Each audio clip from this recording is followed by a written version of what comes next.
natin to worry about. Safe ang baby mo. Normal ang vital stats niya.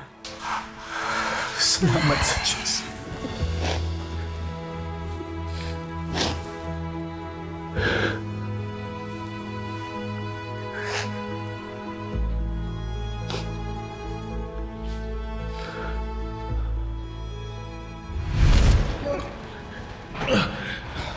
Pinagpalit mo na ba kami ng magiging anak mo? Imposibleng mangyari yan. Akala ko rin imposibleng papatulan mo si Chloe pero ginawa mo! Kasi hindi ko naman in-expect na mangyayari ulit yun. Ulit?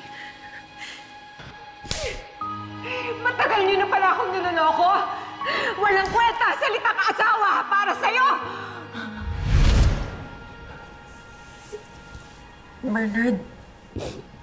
Bernard, bitawan mo ako. Sinasundan nila. Hindi mo ba nakikita na ito na yung second chance para sa pamilya natin?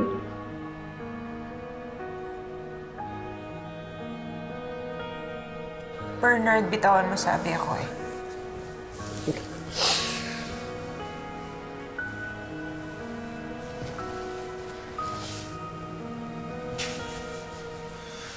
I'm sorry. Gusto ko lang maramdaman ka ulit. Hindi porket okay yung baby natin. Okay na rin tayo. Bernard, tandaan mo. Ikaw ang dahilan kung bakit ako nandito ngayon. Alam ko naman yun.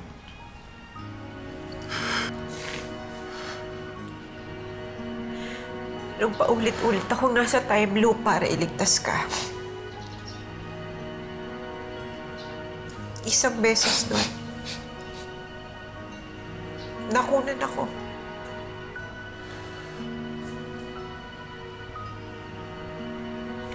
Hindi ko na kayang ulitin yun. Para akong mamamatay.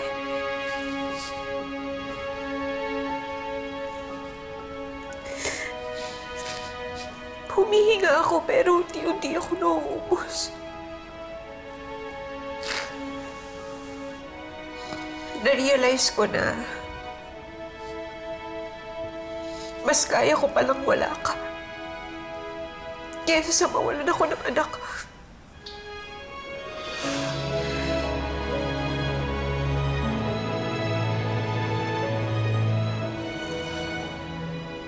Bernard, bigyan mo muna siya ng space. Kung sasabihin niya sa'yo na layuan mo muna siya, sana respetuhin mo yun. Sino sinasabi mo? Sumuko na lang ako, ganun? Hindi ka susuko. Magbibigay ka. Magkaiba yun. Huwag mo naman masyadong tigasan ang puso mo, anak. Nay, hindi yung matigas ang puso ko, Nay. Durog na po ako dahil sa ginawa ng anak ninyo. Sa tuwing makikita ko si Bernard, naaalala ko lahat ng sakit, lahat ng mga ginawa niya. Kaya sana naman naiintindihin niyo naman kung ano yung nararamdaman ko. Gusto mong bigyan kita ng chance? Bigyan mo muna ako ng space. Dahil sa tuwing ipipilit mo, nababalik ka sa akin, lalo mo lang dinadagdagan yung sakit na nararamdaman ko.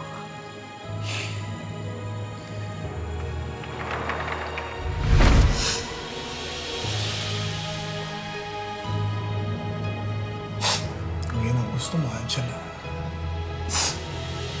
hindi yan ang ibibigay ko sa'yo.